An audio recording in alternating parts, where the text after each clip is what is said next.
We're very lucky and very glad to be here, and we appreciate everybody who's showed up today. So good afternoon, everyone, and thank you for joining us. I'm Keith Holenkamp, and I'm joined by my colleague, Brenda Koenig, and we are from the Illinois Early Childhood Asset Map, also known as ICAM. Some people call us ICAM, some people call us IECAM. It doesn't matter what you call us as long as you call us. And our job is to provide comprehensive and accurate early childhood data and maps for local state agencies, stakeholders, school administrators, and teachers to improve outcomes for Illinois children. As the data manager of ICAM, I keep the database updated with the latest and most accurate data surrounding early childhood in Illinois. I also work with government officials, advocacy groups, grant writers, and people like all of you to pull together data, analyze it, visualize it, and use it to tell the story of your community. Sorry, I got a dog here in my mouth. Awkward. We're here today to give you an introduction to what ICAM is all about and how our data can be used to tell the story of your community and to help promote equity and access, or at least help identify areas of inequality and unequal access in your communities. While there are many, many factors that go into inequalities in early childhood, data can be a very effective tool in quantifying the number of eligible children who aren't receiving the benefits that they deserve. More on that later when I talk about slot gap analysis. The data is here at ICAM, and we're here to help you enhance your stories. You know your communities best, and your voices are the most powerful, but we're here to help you amplify your voices. After that, we'll teach you about data visualizations and how they can be a powerful way to tell your stories. And we'll show you some tools to create visualizations of your own. We're also here to hopefully alleviate some fears people might have around working with data, which is one of the favorite parts of my job. We will be taking questions at the end, but feel free to type any in the chat or reach out to us through our website, which I will share now in the chat. Wonderful. First, we're going to do a little live data collection.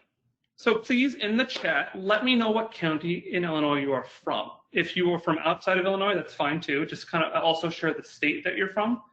There's quite a few of you, so this could get a little while, but we'll make it work. Oh, wonderful. There we go. They're all coming in now. Oh, wonderful. I'm originally from Clinton County and Marion County, Illinois, in southern Illinois, but now I live in Champaign County. And lots of DuPages and Cook, Kankakee, DuPage, Kendall, Southern Cook, St. Clair, McHenry. Oh, wonderful. Thank you all. I'll give maybe like 10 more seconds to see if anybody else wants to share.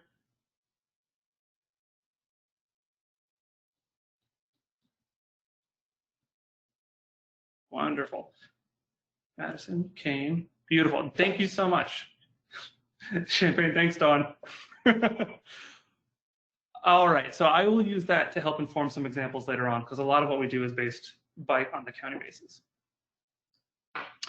So when I give similar presentations to this in person, when I get to this slide, I can usually see people be physically revolted by the sight of this data spreadsheet. I hear groans, I hear sighs, I see people roll their eyes.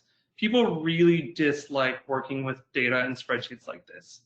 And since data usage is more and more common and more people are needing to work with it, I wanted to see how all of you feel about working with data. So we're going to reach our first poll here, and I just want to kind of see what goes through your mind when you see a spreadsheet of data like that. Go ahead and launch the poll. And yeah, the poll should be launched now. I'll give you some time. Is it A, get it away from me? B, who can I pay to make sense of this for me? C, I'll work with it, but I won't be happy about it. Or D, sweet, let's dive right in. I'll give you about, I don't know, 30 seconds to a minute to fill that out. Get a drink of water.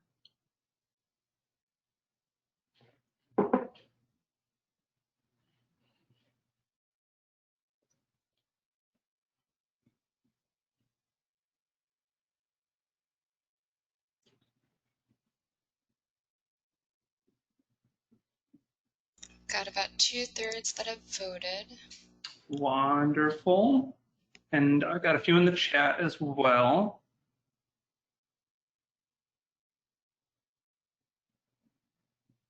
Wonderful.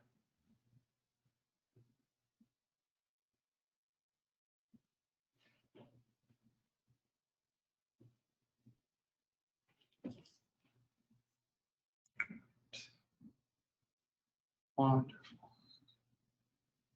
I guess we still have a few people, a few stragglers filling out the poll. We've got about 3/4 filled in, so I'll just give it a couple more seconds and then I'll close this and share the results. Okay. Oh, neat. Okay, great. Okay, wow. So we got about 11% saying, here, let's see if I can, I don't know if I can easily show that. I mean, we'll figure it out. Let's see.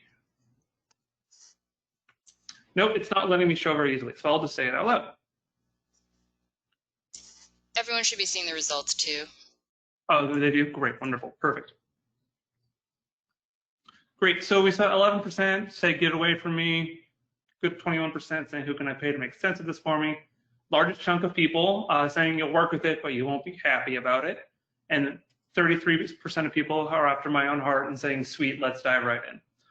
Well, wherever you fall on this poll, we want you to know that ICAM is a resource for you.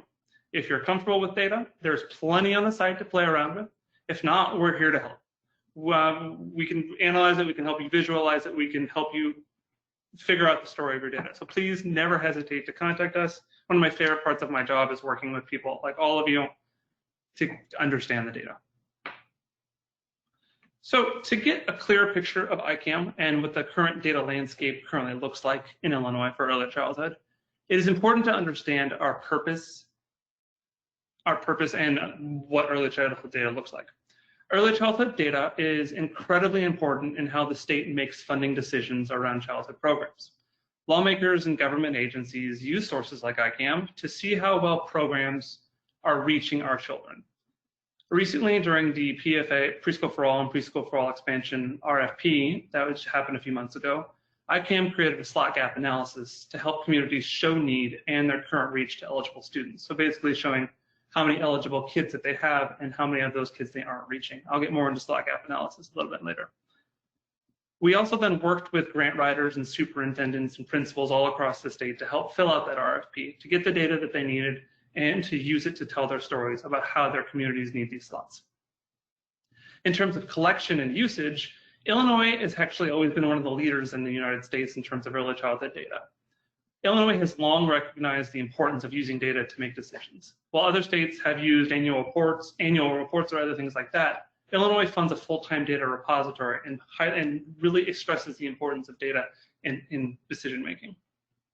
And while we are leading the country in a few things, we want it to stay that way. So how is all that changing? Well, recently the state received $3.7 million as part of the preschool development grant Birth to 5.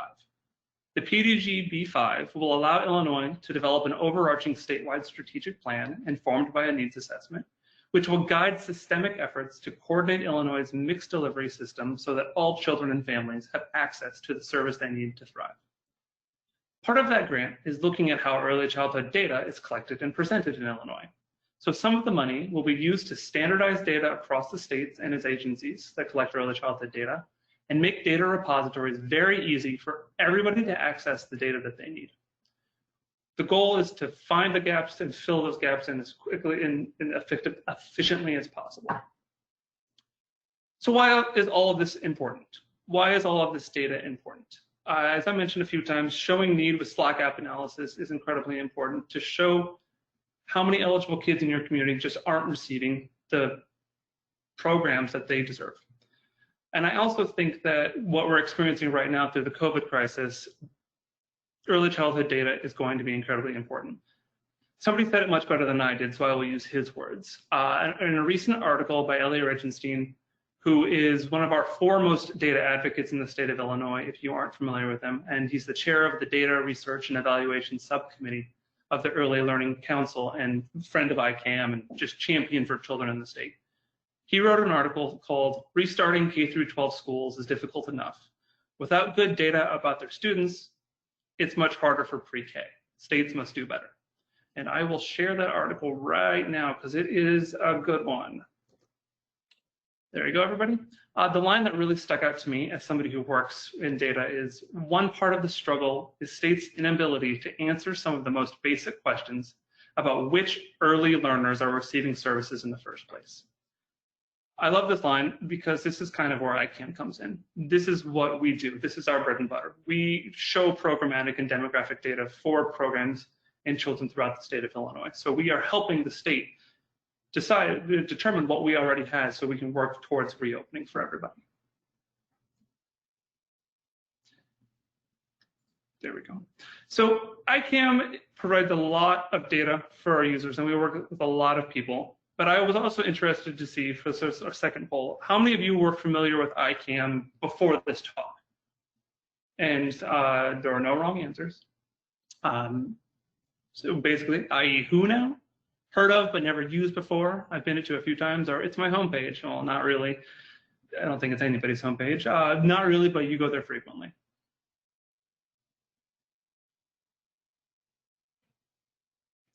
Just and again, we'll give half that's voted so far, so give it a little bit more. Beautiful.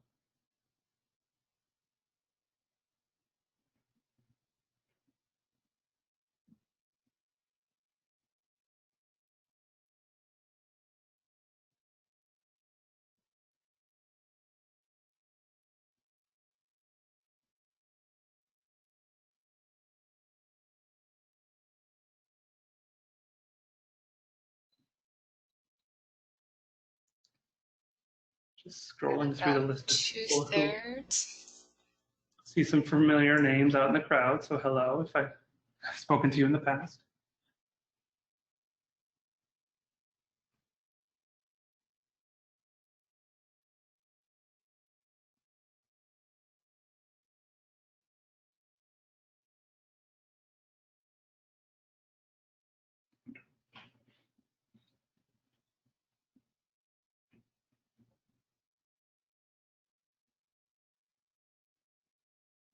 Welcome, Tina.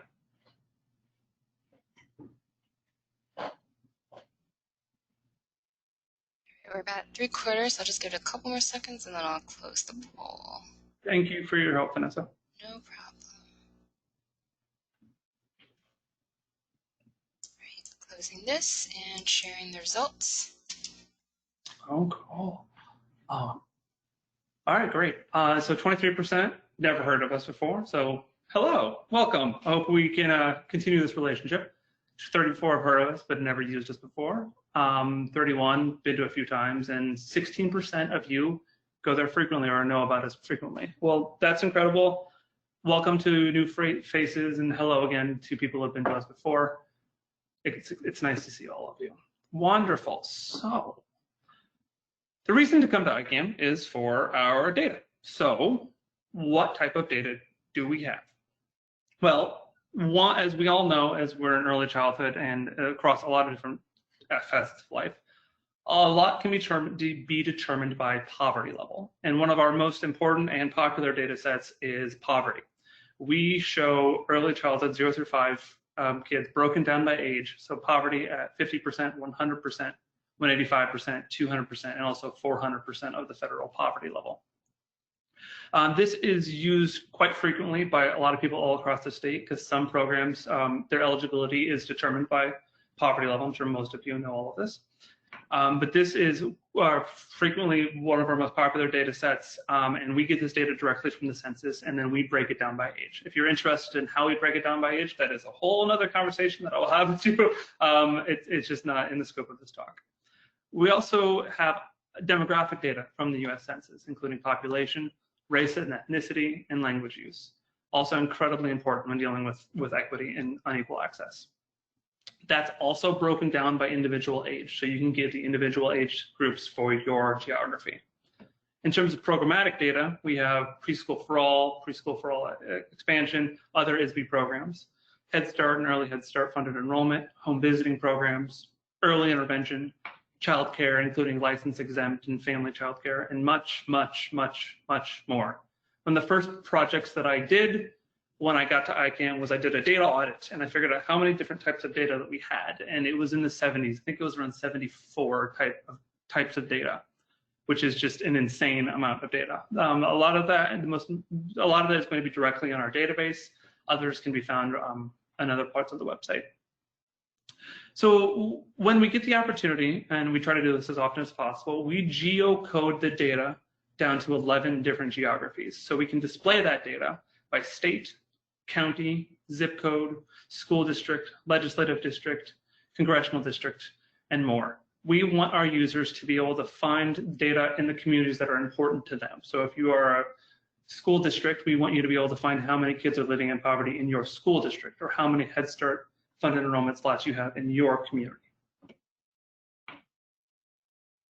So ICANN provides a lot of data to our users, and we have a lot of conversations with users about how they use that data, or about data they wish they could get. And many of these questions and conversations are with people who are making decisions at the local level. So I love talking to them about what data is important to them. So I would really love to hear from you as well. Well, let's do that in a little bit. I forgot a slide. So where does this data come from? Federal, whoopsies, skipped ahead. Where does this data come from? ISB, Federal Head Start, all federal agencies of the census, INCRA, the Illinois Network of Child Care Resources and Referral Agencies, Chicago Public Schools, and much more. When we don't have a data set, we reach out to who can provide it, and we make relationships with them. Or if somebody calls us and asks us for a different data set, we find out who can have it, or who has it, and we try to acquire it and make those new relationships. So back to what I was saying a little bit before, I would love to hear what data types are most important to you. This can be in your job and what data is used to determine the decisions you make in your work, your job. This could be personal. You could put Amazon reviews. I just would love to hear in the chat, just from some of you, what types of data are most important to you. Poverty, amount served, how served, yes, common. Unmet need, very, very big one. Community data, very, very important.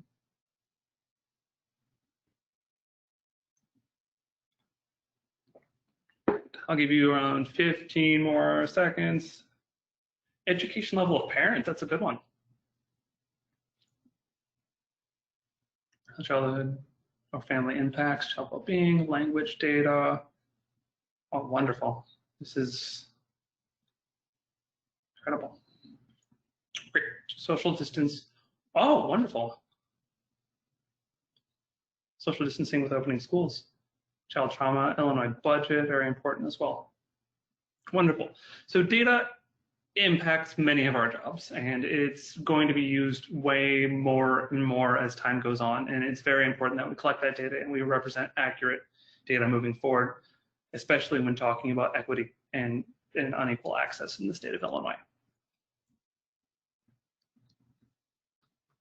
So now that we have that data and you have identified data that is important to you, and I've showed you what data ICANN has, what can we learn from this data? I've mentioned the word slot gap analysis before, and a few of you have said slot gap analysis, and when I asked what data is important to you. And the basics of that is showing the number of eligible children who are not being served. When we create these for the state or for a different advocacy group or somebody, they give us a poverty level to work at usually of eligible children. So say that's 185% of the federal poverty level. So we take how many kids are at 185, the federal poverty level for a geography, find out how many kids are being served in that geography for a certain program, and find the difference. That will give you your slot gap. Sometimes we will divide those to create a ratio, and then that will help inform decisions as well. So with that data, we can also then visualize the state of Illinois by poverty and race. Let's see if I can get this. Can you all, did this work? Can you see my, okay, great. Brenda's nodding, so I will say yes. This is a wonderful blog post put together by Brenda with maps created by, I believe, Kevin on our team. And they show, this particular map shows children by poverty level for each county in Illinois. And it's an interactive map, so you can hover over the county that you live in to get an understanding of what your your poverty levels are like. So let me check. So earlier we got a lot of Cook and Kane and Kendall counties, and if to DuPage in our little, so Cook County, 40.7% of children are living below 185% the FPL. You can go back to 2009 with the data. 2018 is the latest data provided by the American Community Survey from the United States Census. So 2018 will be the latest for demographic data until around December.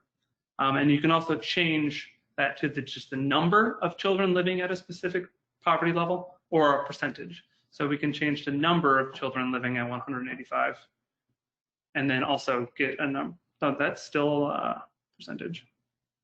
There we go. So Cook has a much larger amount of people, so that number is going to be much higher. So normally I recommend looking at the percent value there to get a more weighted average or a weighted look at a county. We also then create maps to visualize children by race and ethnicity in the state of Illinois.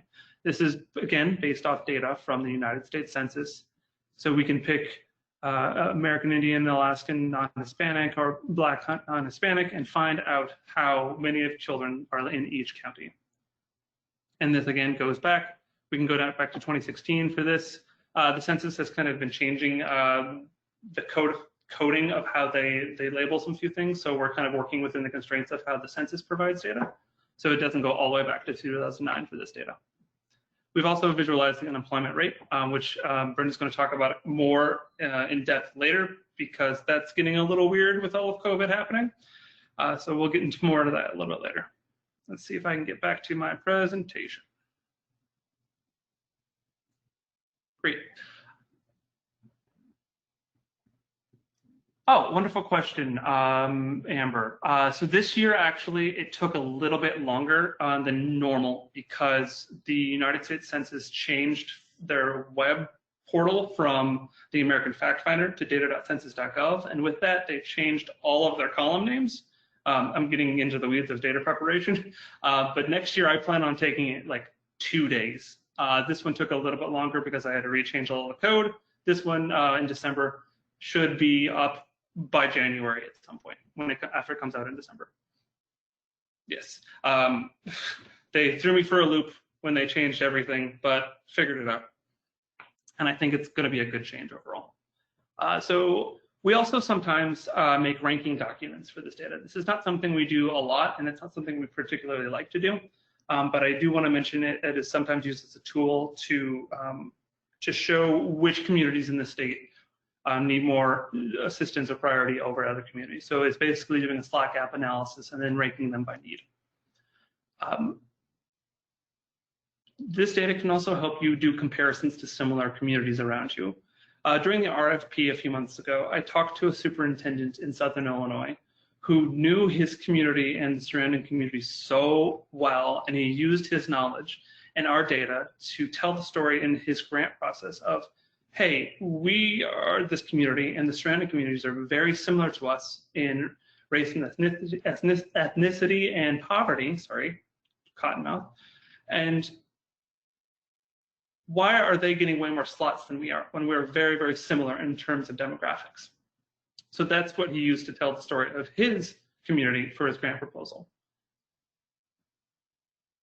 And a project we recently did with the state is childcare comparisons to emergency locations. There was a number of emergency locations opened up for COVID for childcare, and we worked with the state to map those and compare those to what childcare locations existed before the quarantine, so we could make sure that the map of Illinois looked like enough people were getting coverage in the state of Illinois, and there was an emergency location close enough to them. One of the biggest projects that we worked on was the Risk and Reach report, which some of you might be familiar with. We worked at the Erickson Institute out of Chicago on this. And the report presents a set of curated data indicators representing risk factors that undermine optimal child development and compares them to the reach of publicly funded programs and services that support early childhood well-being. I will share, I'll share the link in a little bit. It's not wanting me to copy and paste from the slide, but I'll show that in a little bit. Some risk indicators that we looked at included poverty, homelessness, lead exposure, kindergarten readiness, and reach indicators included SNAP, TANF, WIC, early intervention, prevention initiative, publicly funded pre-K programs. I encourage you all to check it out if you haven't. And again, I will share a link soon. Actually, Brenda, could you find a link and share that for me? It would be greatly appreciated. So one of the maps and data sets that we looked at for Risk and Reach was childcare subsidies in the state of Illinois. So children receiving CCAP or childcare assistance programs. So the map on the left, the base map of Illinois is what we call the overall risk level for Illinois. So we took all of the risk indicators that we compiled for this report, and we determined each county's overall risk based off all of those factors. The darker the color, the higher the risk. This is all compared against one another. So I'll explain more about that in a second. The circle on top of it then for this particular map is going to be CCAP data. So the reach of child care subsidy in your community, your county. So it's the number and percent of income eligible children age 5 and under receiving child care assistance programs. So the largest circles over here represent that 27-ish to 43-ish% of your children who are eligible for CCAP are receiving those benefits. We then broke those down into reach, 4 categories of reach: high reach, high moderate reach, low moderate reach, and low reach. And this is all compared against each other. So while one county might have high reach, that doesn't necessarily mean you're doing great, and that's really high. That just means that you are doing better than other counties in the state of Illinois. So to bring up the list of counties from earlier, we had a Kendall County earlier, and then when people told me, Kendall County is, we categorize as high moderate reach for CCAP data. Total number of 567 eligible children, with 24% of them receiving CCAP data. Another was McHenry. McHenry, in the report, is also labeled high moderate reach. This is oh, there it is. Beautiful. Thank you, Brenda. A wonderful report. We just finished maps. Time has no meaning anymore during quarantine. A few months ago, we finished maps to break this down by legislative district as well. So on the website, you can break it down by county and also legislative district. Another map I wanted to show from the Risk and Reach report was home visiting. We took the number and percent of program eligible children age 5 and under enrolled in a home visiting program and figured out how well each county is reaching those students. For high reach, that range is from 11 to 38%. So the cap there is 38% of children getting high home visiting programs when they're eligible. And I'd have to search to see who that is, but I don't remember who it is at the moment. I highly recommend checking out the Risk and Reach report. Oh, it's Hamilton. Hamilton County, 38.6%. They are the most percent children reach getting home visiting programs who are eligible. Highly recommend checking out the Risk and Reach report. It's very, very good and incredible, and we look forward to working more on similar projects in the future. All right, so throughout this presentation so far, I've used the term eligible children quite a bit. And that usually comes down to poverty. Different programs go by different federal poverty levels or have different eligibility requirements, but a lot of it usually boils down to poverty. And this, like I said earlier, is one of our most popular data sets, our most searched for data sets on ICAM, or the one that I use the most in helping people. So what we're seeing here is a list of elementary school districts. I have all of them here, but this is just a snapshot of a part of them. And then the individual number of children in each of those school districts at individual federal poverty levels. So we've got 50, 100, 130, 185, and it moves on to 200 and 400 as well, if I could scroll over. So this is kind of the first stop I usually do when working with somebody to tell their story of their community. And they usually want to know how many kids, if they're working in PFA or PFAE, 3 and 4-year-olds, or if they're working for early childhood, younger children, 0 to 3, 0 to 2. So we calculate those data, we compare it to programs and figure out their slot gaps for their communities. And then they use that information for grants or for telling the stories to their local communities. So poverty data, like I said, is one of the most used and versatile data sets that we have. And we help a lot of people with grant proposals. We do a lot of slot gap analysis. So the number of children not being served. We make a lot of, we create a lot of ratios of slots to low income children. So below 1 means you don't have enough slots for your children, and above 1 means you have more slots than you need. Not need, that's a bad way to say it. You have a good amount of slots. We'll help a lot of people do comparisons to similar communities. And one of the most important things that I love working with people is more knowledge about your area is always a good thing. And that will help your jobs and know more about the current status of the young children in your area. So I've shown you all of the data that ICAM has, but how can you get it yourself? So let's go to ICAM. So this is our home page. And to find data the easiest, you're going to highlight data search options, search database, and search our database. After picking your year, we've defaulted to the latest year on this, but if we don't have a year, we don't have 2019 data for a specific data type, it will always default back to the last year we have of it. So you pick your year, you pick one the geographies that you would like. Common ones are school districts of elementary or unit, or zip codes, townships, counties, house district. Let's just do elementary school district. You can pick your early childhood service type. So this shows you all of the data we have for 2019 for elementary school district. Let's go back to 2018. There we go. 2018, we've got quite a bit more. So you can pick which programs you would like to get the data for. So we could do ISB PFA. Then under demographics, you can then pick population by race and ethnicity, or population by income to poverty ratios. So we can take a look at 185%.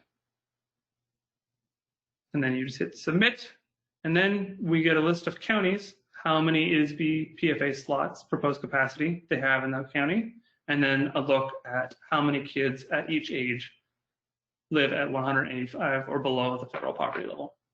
This is just one example of all of the searches you can do. We help a lot of people with this.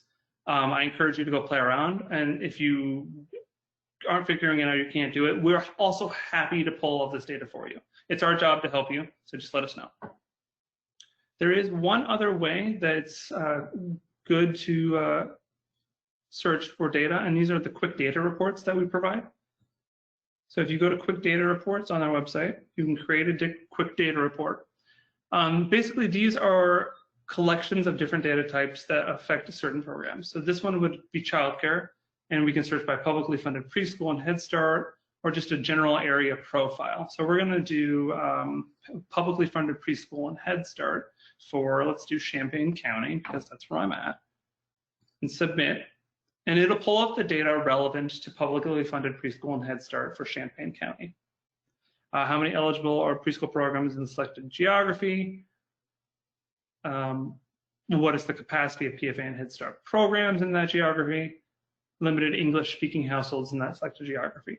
We are currently working on revamping all of these and adding more and making them more user-friendly and more visibly, make them prettier. We're trying to make them prettier and to provide better data for everybody. So if you have any suggestions, we would love to talk to you about this.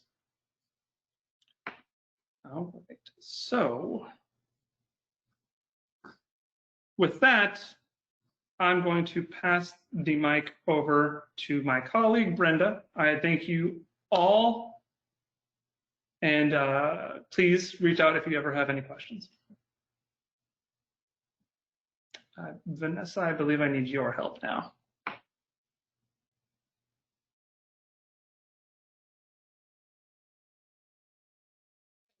Hi, everybody. Can you hear me? All right.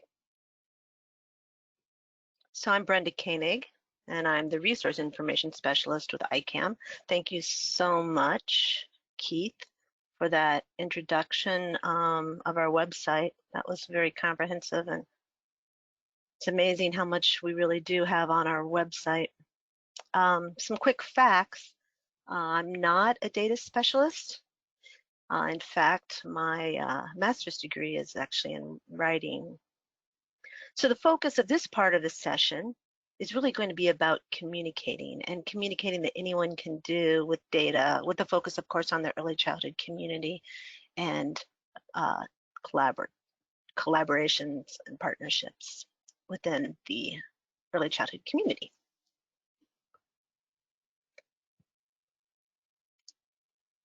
So for me, communication really is a three-step process. So I am looking at data, I'm finding and looking at data, because really data is key. Data offers you the opportunity to reflect on what the landscape looks like and how you can do better. Then the second step is communicating this data. And what the data, so basically is the data saying? What is the data suggesting, and how can I communicate it in a way that's super effective and engaging? And that's where data visualization is going to come in. We're going to talk about that in a second. And the third step really is letting these findings, or letting these findings really move your organization beyond intentions to really do something, to act, to achieve the equitable outcomes that everybody wants.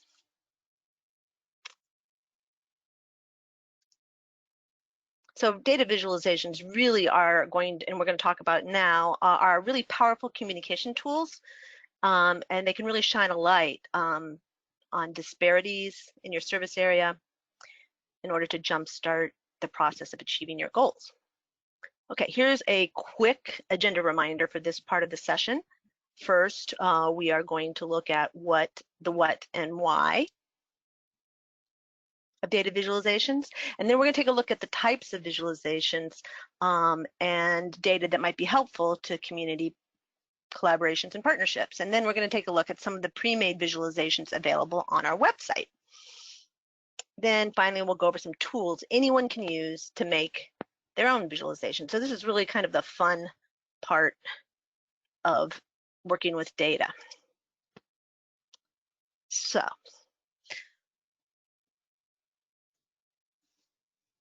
let's get started on our adventure with a quick introduction into data visualizations. So we have these little hand raiser, you can raise your hand. If you have made a data visualization, any kind of data visualization for either your job or for something else. Does everyone know how to raise hands? Is there a raise? There's a tally under the dashboard, so I'm seeing 9 right now, so 10%. Okay. 11%. Thank you. So yeah. Oh, it's all climbing. right.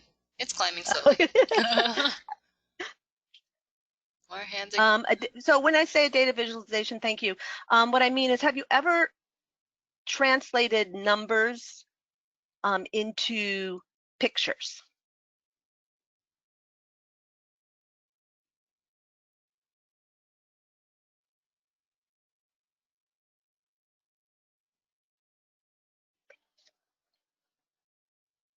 Okay, so what do we have here? Looks like, Vanessa, can you tell me? Yeah, it was hovering around 20%. Okay, great. So great. We're gonna have a lot of fun.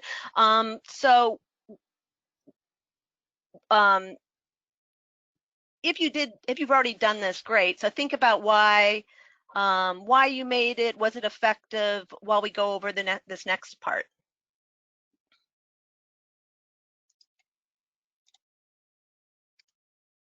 Okay. So if you guys can do this, write down in the chat box several things that you do in your free time and approximate percentages to add up to 100%.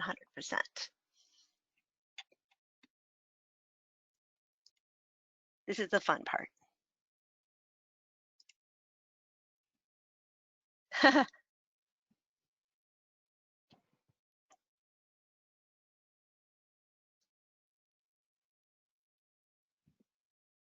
What's free time? Oh, cooking, yes. Family activities. Huh, grr. I'm hoping that's gardening. Wow, good job, Don. Working.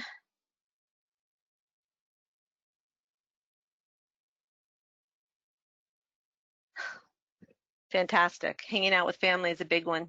TV, sleep. Excellent. I'll give everyone about 10 more seconds or so to.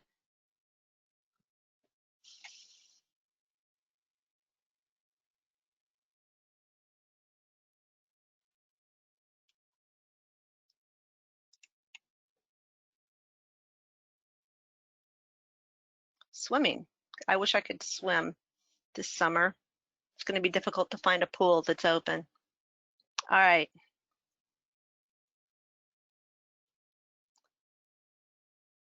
Nice.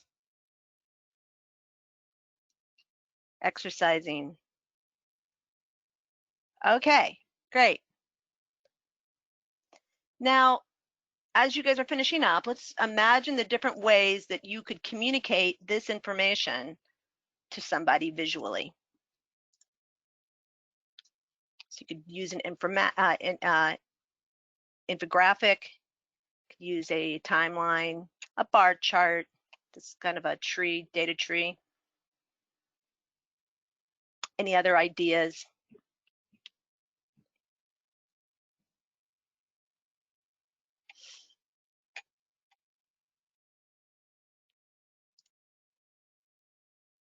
I think that Keith really wants somebody to type in pie chart. There you go. Excellent. Yes. Okay. Fantastic. You could do that too. All right. So I decided I was going to use a bar chart, and here's my bar chart of how I spend my free time. Definitely more than 3 activities. I'm sorry. I'm sometimes a little bit of an Energizer bunny. Okay. So whether you've done this before or whether this is your first kind of thought about doing something like this, during COVID, yeah, it is a little bit different kind of time allocation, isn't it? For the last 3 months. I have three teenagers, so we're having lots of fun here. And we're all in the same living space, so you can imagine how much fun we're having. Okay, so what are the advantages really to introducing yourself in this way, or the advantages if you've already done a data visualization in your past?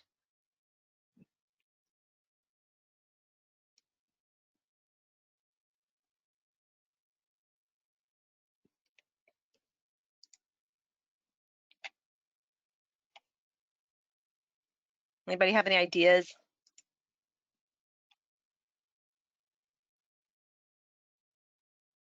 Yes. Easier to see in a quick glance for sure. Immediate. Appealing to the eye. Yes, easier to understand and convey your message. Absolutely. All these things, for sure. Compelling. Because really, if you visualize the data, you're really asking, you're saying to your audience can ask better questions. They can see problems or issues. They can you can shine a spotlight on problems.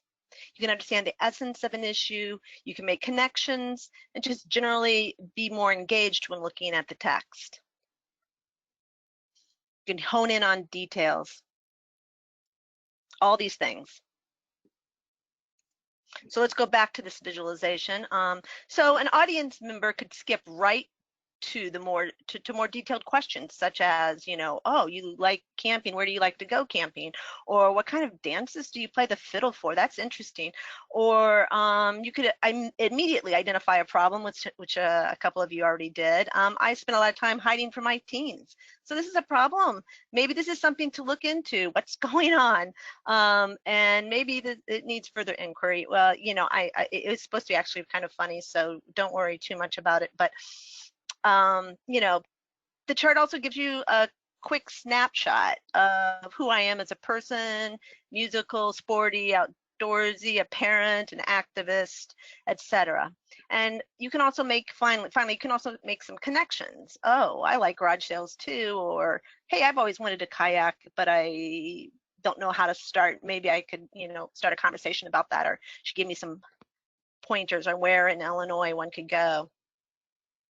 So basically, good visualizations can engage your audience in ways that amplify words or numbers, in ways these words and numbers can't really do on their own.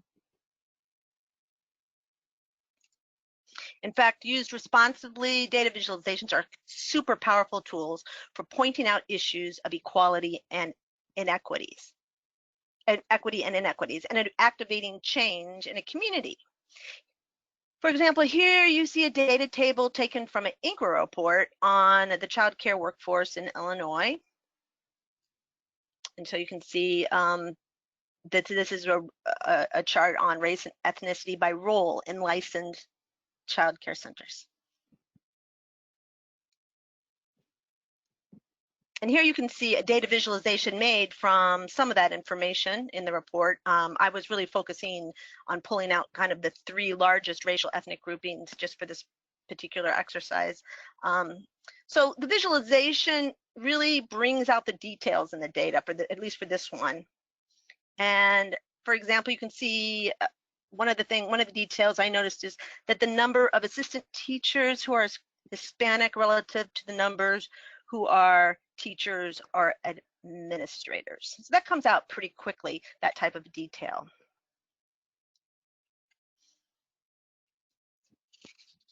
So as I said at the beginning, you really don't have to be a data specialist to make or use visualizations. These days you see them in news articles and reports on social media and elsewhere. And there's also many easy to use, free or low-cost tools available. And we're going to take a look at a few of those tools in a second.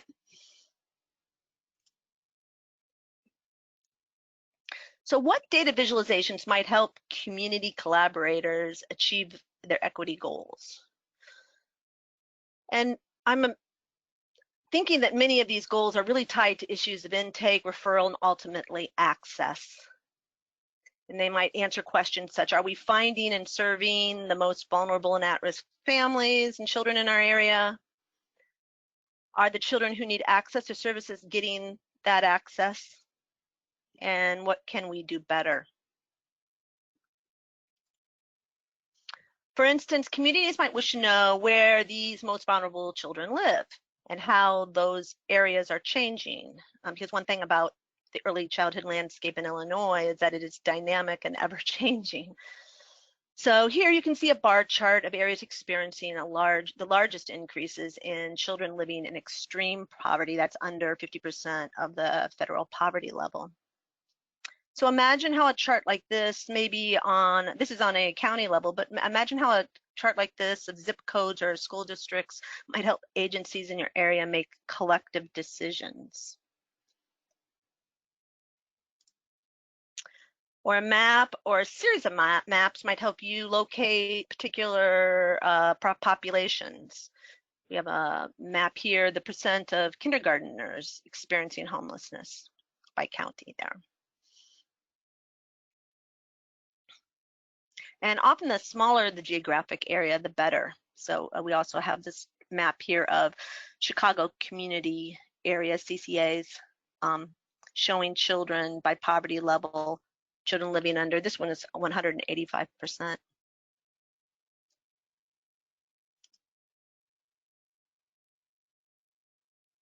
Maps might also help partnerships plan equitable distribution of programming across the geographic area. across a geographic area. Let me just see if we can get this here. This link goes to a story map, an ArcGIS story map, which is something that you can make yourself. And here I have, if it's going to load. Keith told me to load this before the presentation, and I didn't, but it will load.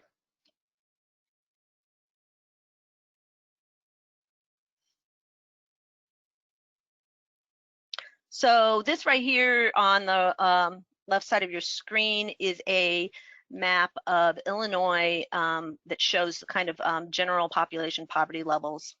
So if you hover over it, if it loads up and click on it, you'll get, there you go, a general population or general poverty level for Champaign County. Now it doesn't want to go away.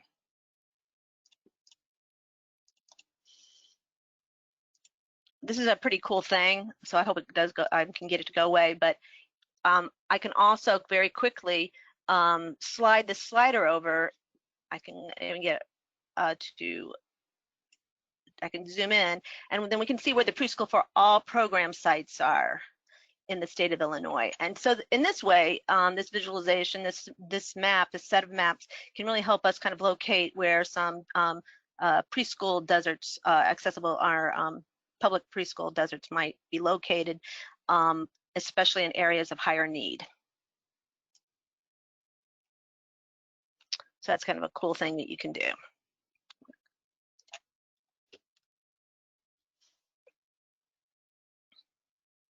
So here's a line chart showing enrollment by race over 10 years, and how would something like this, when combined with other demographic information, help you evaluate access to services in your area?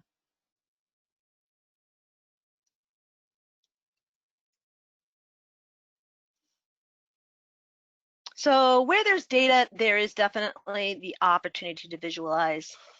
And earlier, my colleague asked you about what kind of data is important to you. And for equity purposes, I wonder, have you used priority population data such as teen parents, children with disabilities, English language learners, and stuff like that to guide policy, or would you like to? And maybe you can just write in a little bit about what ways have you used data to actually guide your policy making. I know that's a really big question, so don't feel overwhelmed. And we'll see if anybody has any thoughts to share.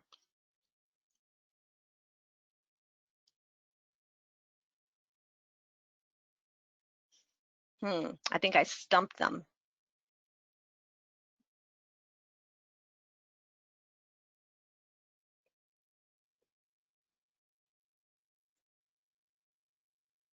It's okay because, oh, there we go. For resource allocation, yes. Thank you, Dawn. Data was used to help pass the preschool expulsion policies. Fantastic, yes.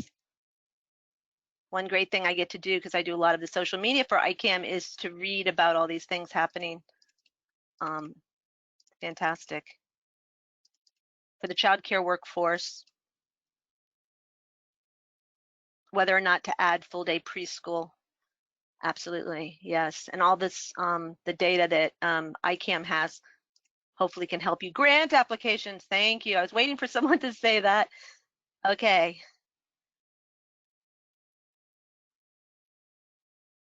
Kindergarten readiness data, that absolutely will inform practice. Thank you so much, everyone, for doing that work. I know it's getting late in the day, so. Okay. So let's, thinking about grants, actually someone did mention that, thinking about grants, oftentimes we put in the numbers and we fill in the blanks and we're like, okay, done. I think a lot of people can identify with that feeling. But we're really here to encourage you to think about the lasting role that these numbers and the data might have for your organization, program, or agency. especially if they can be visualized. For example, here's a mock-up of or a breakdown of participant race, ethnicity, and gender collected. It's a fictional PFA program, so this is not actual data that you're looking at. But by taking that extra step to visualize data that probably was already being collected for reporting or grant purposes, the agency, the program can get a lasting visual and hopefully address any issues of access or other disparities related to the characteristics in relation to the unique demographics and priorities of the area. So one real life example comes from the Children's Home and Aid in Southern Illinois. Recently they used ICAM data to determine who qualifies for Head Start versus Preschool for All. Now I don't know what happened after that, or if I actually kind of know what happened with it, but I don't know if they did a visualization of this data. But if they did do a visualization of this data, what would it look like? And how could it help? Could it help do something even more than what it was initially intended to do? And again, this is an example, not based on actual data.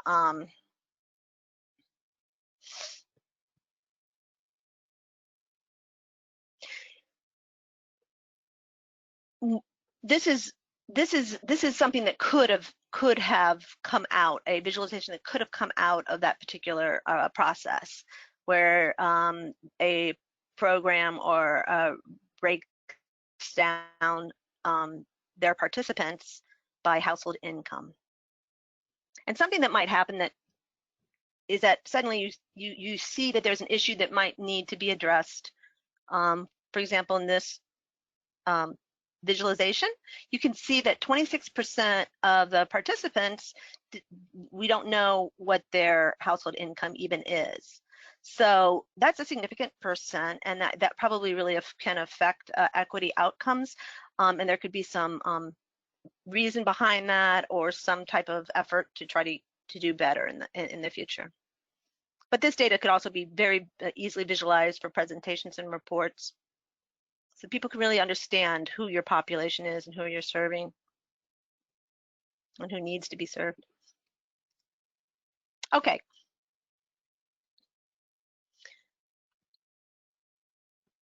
So as you're thinking about visualizations that might be helpful to your program or organization, you might also get ideas or find useful information from visualizations that you can actually find on ICAM. And we have a lot of those. We have fun making them, and we have fun talking about them.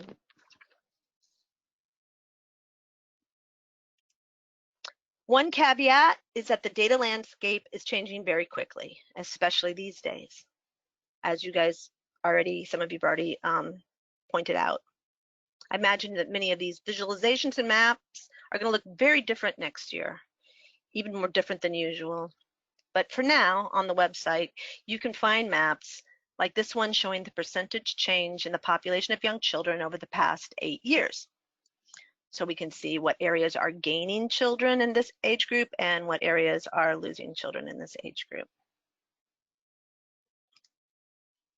You can find demographic charts,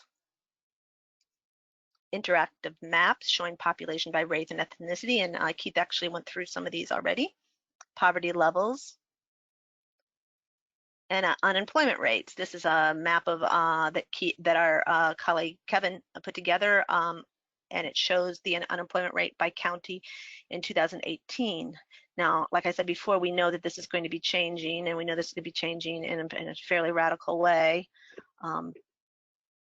based on what has been happening, as you can see over here, the last few months. This is a chart that I got off of the Illinois Department of, I'm trying to remember what employment, and I can't remember what the P stands for. Sorry, some of you might know. But that's just a very recent chart. Okay, how to find data visualizations in ICAM. If you have the ability, just you can click on this link, it should take you right to our homepage. Our homepage looks like this. It's very easy to find our maps and visualization section. It's right next to your data search options, and we went through data search options with Keith.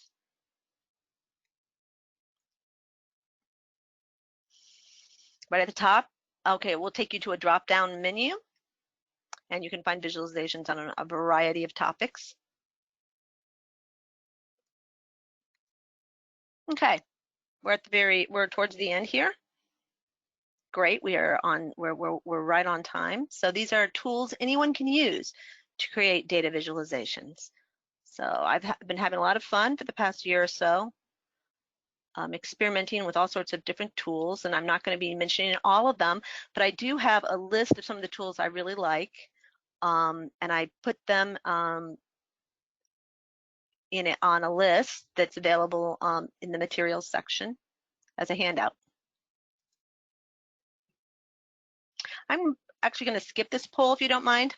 We're going to go straight to tools that you can use.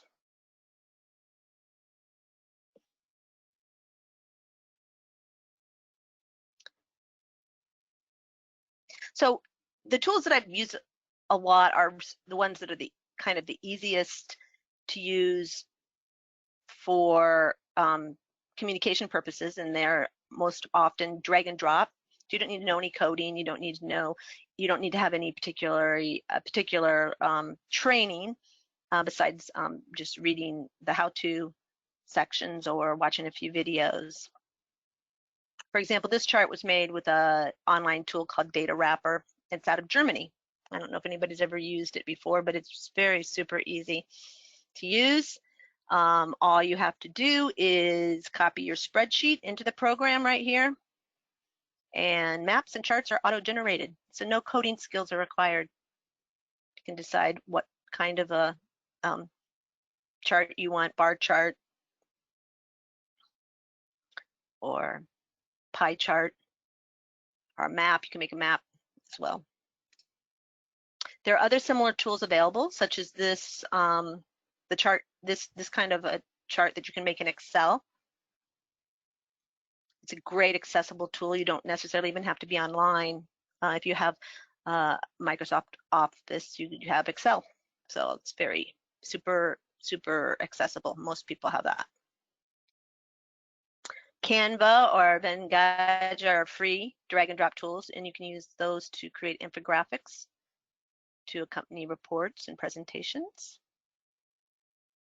especially if you need to visualize facts in a very graphic, impactful way. That's a way to do this.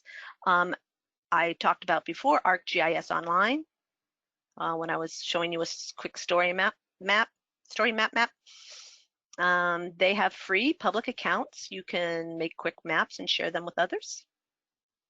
And here I used a base map of Illinois and added Preschool for All sites, a layer that I got from a colleague.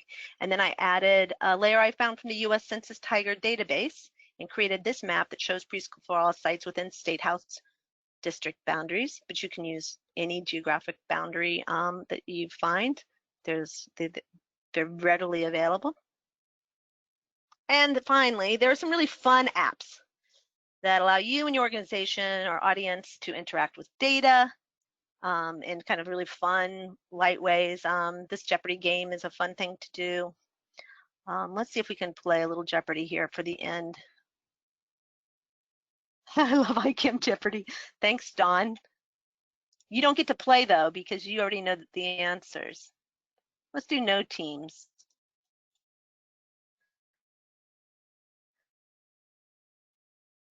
But let's see if anybody can get any of these.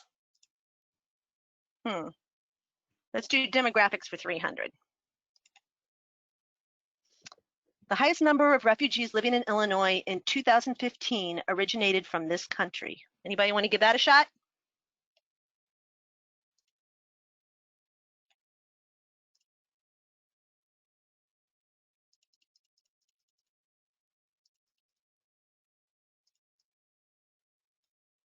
Got some good answers.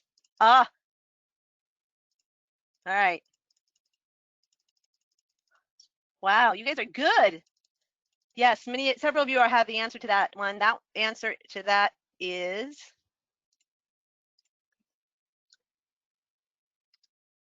what is Burma?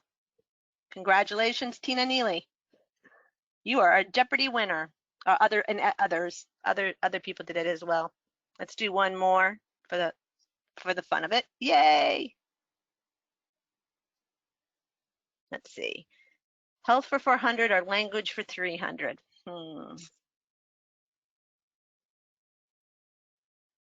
Language. All right. Janine, let's do that. The second most spoken non-English language in Illinois for ages 0 to 5. Let's see what we got.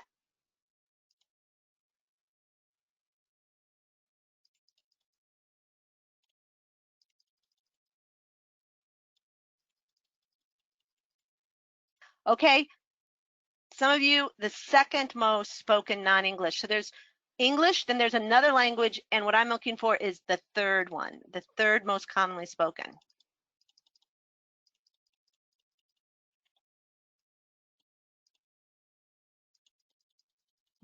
Some good answers. Oksana, I think you're right on there. The answer, what is Polish? Fantastic. So this type of thing you can use, this type of program you can use to just kind of do some fun things in your organization or for icebreakers. And so I kind of wanted to leave you with something fun here. I want to thank everyone for their attention.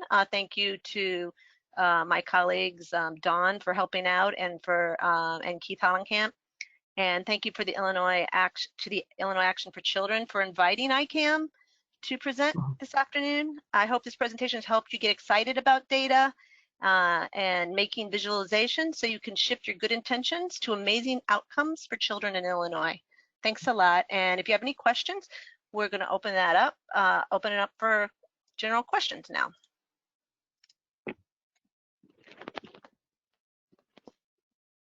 Oh, thank you for sharing that, Grace.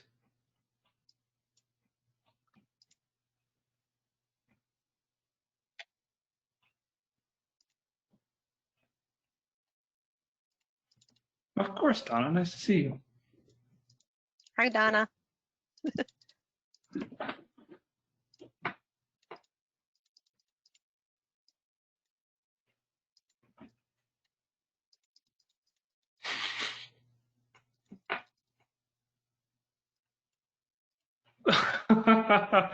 Good question from ICAM PI, Dawn Thomas.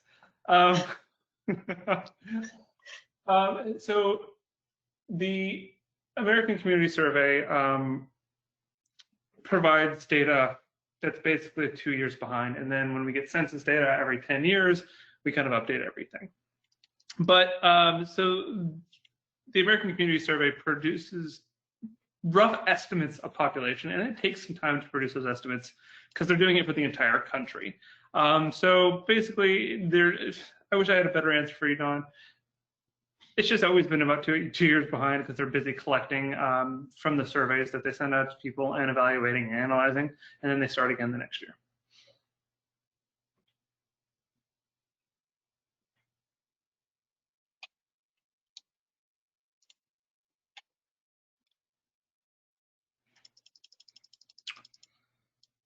Dawn might be. So as long as I've been at ICAM, which is not incredibly long, but ICAM's always been a resource for demographic data in the state of Illinois. So yeah, Dawn, 2008, 2000. So since pretty much the founding of ICAM.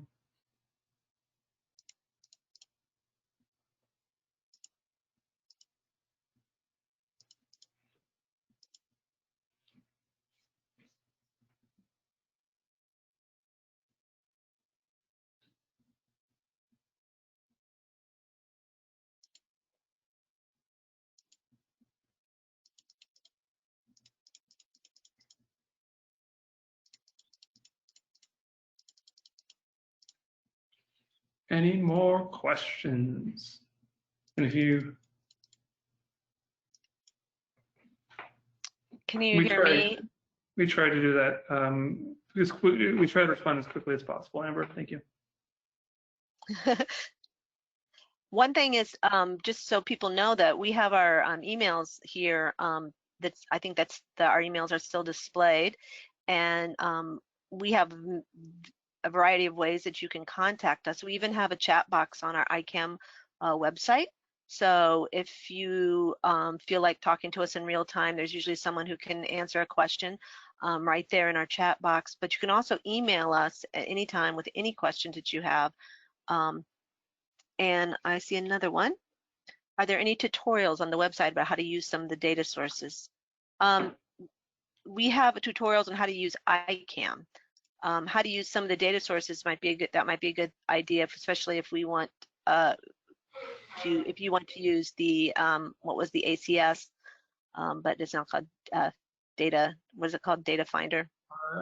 Data.census.gov. Yeah. Yeah. And thank you for that suggestion. Oh yes, yeah. Yeah, we do have definitions of every data type and where it comes from and what it's representing. But we don't really have any. That's a really good idea to show kind of some uses of each of the data. Super easy. Yes, I like super easy. Me too. I'll do the hard stuff for you.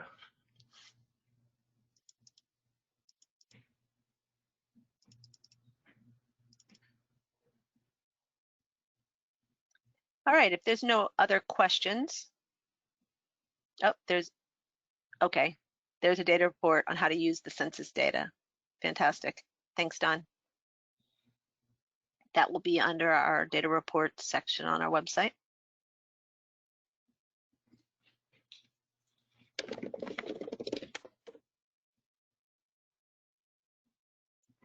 Thank you, Amber. Good idea. Good point, Donna.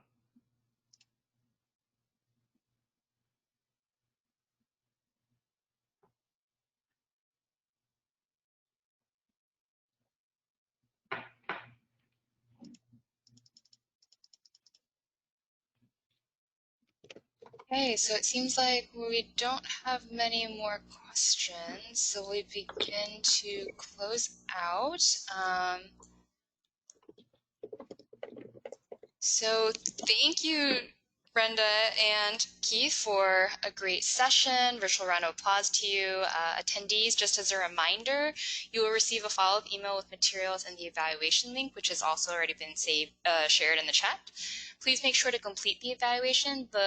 As an added incentive, we are raffling off several copies of So You Want to Talk About Race by our keynote speaker, Ijeoma Oluo.